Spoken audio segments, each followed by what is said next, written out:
দর্শক, সাভারে চলছে বিএনপির সমাবেশ।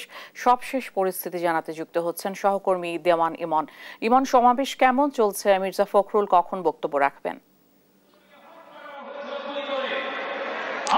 ইশিকা, আপনাকে ধন্যবাদ। আমি এই মুহূর্তে রয়েছি ধামরের যাত্রাবাড়ি ময়দানে এবং আমার পেছনে ঢাকা জেলার আয়োজনে আপনি দেখতে পাচ্ছেন যে বিএনপির সমাবেশ চলছে এবং এই সমাবেশে প্রধান অতিথি হিসাবে উপস্থিত হয়েছেন বিএনপির মহাসচিব মির্জা ফখরুল ইসলাম আলমগীর। তিনি কিন্তু কিছুক্ষণ আগেই এখানে এসে উপস্থিত হয়েছেন এবং এর আগে কিন্তু আমরা দুপুরের আগ থেকেই দেখেছি যে এখানে কিন্তু আশপাশের যে সমস্ত জেলা উপজেলাগুলো রয়েছে সেই সমস্ত জেলা উপজেলার বিএনপি এবং অঙ্গ সংগঠনের যারা নেতাকর্মী রয়েছেন তারা কিন্তু এখানে এসেছে এবং আজকে যেই বিএনপি যে সমাবেশটি করছেন এটি মূলত নিত্য প্রয়োজনীয় পণ্যের মূল্যবৃদ্ধি সহনীয় পর্যায়ে রাখা, অবনতিশীল যে আইন শৃঙ্খলা পরিস্থিতির এটির উন্নতি, দ্রুত গণতান্ত্রিক যাত্রাপথে উত্তরণের জন্য নির্বাচনী রোডম্যাপ ঘোষণা এবং রাষ্ট্রের কথিত যে ফ্যাসিবাদের নানা চক্রান্তের অপচেষ্টা মোকাবেলা সহ জনদাবির প্রেক্ষিতে আজকে বিএনপি এই সমাবেশটি করছেন এবং এখানে দেখতে পাচ্ছেন যে বিএনপির যারা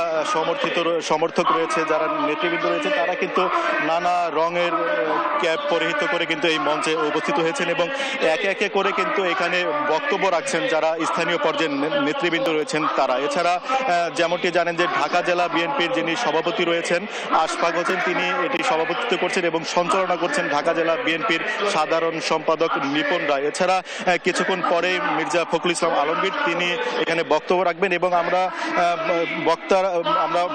বক্তাদের বক্তৃতা শুনছিলাম। তারা যেটি বলছেন যে এই যে বর্তমান সময় যে দেশে যে অরাজকতা চলছে, দ্রব্যমূল্যের দাম যেমন বৃদ্ধি পাচ্ছে, সামনে রমজান মাস এবং এই যে প্রতিনিয়ত যে সমস্ত অপরাধগুলো প্রতিনিয়ত বাড়ছে এবং এই সমস্ত বিষয়গুলো একটি কারণ তারা বলছেন যে দ্রুত নির্বাচন যদি না দেওয়া হয় এবং যদি নির্বাচিত সরকার না আসে তাহলে এই সমস্ত ব্যবস্থা কিন্তু চলতেই থাকবে, যেটি এই যে বর্তমান যারা অন্তর্বর্তী সরকার রয়েছেন তাদের অতি দ্রুত একটি নির্বাচন দিয়ে এই সমস্যার সমাধানের জন্য এগিয়ে আসা প্রয়োজন।